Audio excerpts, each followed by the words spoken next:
It promises to rapid charge from empty to 80% full. I'll estimate that's going to be good enough for about 190 miles, 305 kilometers, in as little as 30 minutes from a compatible CCS quick charging station. It has plenty of onboard tech to keep both driver and passengers informed and entertained, and it will likely cost somewhere around $74,000 or equivalent before incentives. The 2019 Audi e-Tron electric SUV is the first long-range all-electric car from Volkswagen's premium brand. We've been hearing about it almost constantly for the past year, with Audi rolling out little snippets and teaser videos covering everything from its all-new super-efficient regenerative braking system to the rear-view cameras that will be offered as an optional upgrade for European drivers. It even took part in a special publicity stunt, allowing select journalists to drive camouflaged e-Tron prototypes down the famous Pikes Peak Road to illustrate just how efficient the car is. That's all great, and at the launch event, Audi promised us we'd start seeing e-Tron SUVs on the road of Europe by the end of this year, with e-Tron sales due to start in the US and elsewhere in the world by the end of next.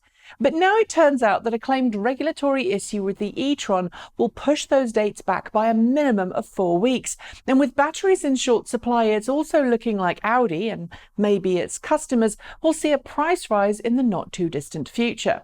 So far, Audi says it's received more than 10,000 pre-orders for the e-Tron and says that while dealerships will be able to buy a demonstrator to showcase the e-Tron to customers, won't be allowed to keep an inventory for sale in stock.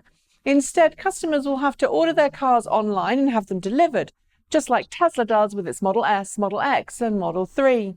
At its launch event, Audi said those who wanted to get their hands on the first e-Tron SUVs would have to opt for the special order, limited edition, first edition variants, cars with an extra $12,000 or equivalent tacked onto the price tag. Series production of those models did start in Belgium, Europe at the start of September, leading many of us to assume we'd see those deliveries start perhaps earlier than promised. But the news broke over the weekend of the issues, with sources within Audi telling German newspaper Bild am Sonntag that an issue with some of the e-Tron software meant that the car's first deliveries might be delayed by up to several months. What's the particular software problem? Well, it turns out that it's regulatory rather than the bug that some outlets have been reporting. Or rather, it's a regulatory issue that may, and I can only assume here, have been caused by rectifying a bug in an earlier version of the vehicle software. It boils down to a new subroutine that's been written, and according to Audi, that software update requires regulatory approval before it can be given the green light for sale.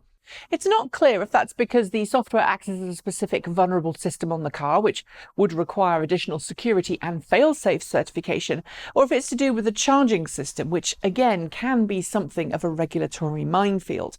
But assuming that approval is given, Audi should be able to then continue with its rollout plans.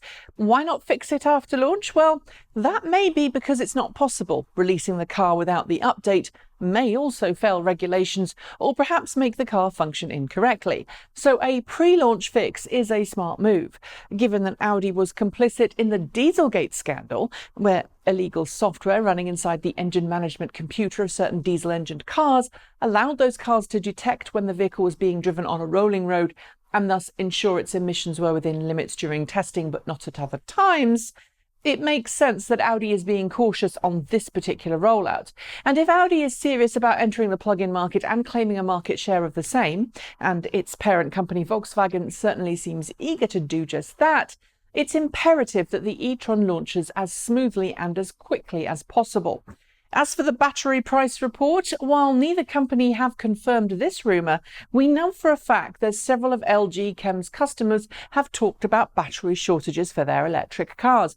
The exception appears to be General Motors, which has its own facility operating in collaboration with LG Chem to produce battery cells in-house for the Chevrolet Bolt EV and the Chevrolet Volt. We also know that there's a global battery shortage as more and more companies clamber for what lithium-ion cells exist for every everything from smartphones and tablet computers to electric cars. In an economy where demand outstrips supply, those with the highest bids are usually the ones who get to secure the supply.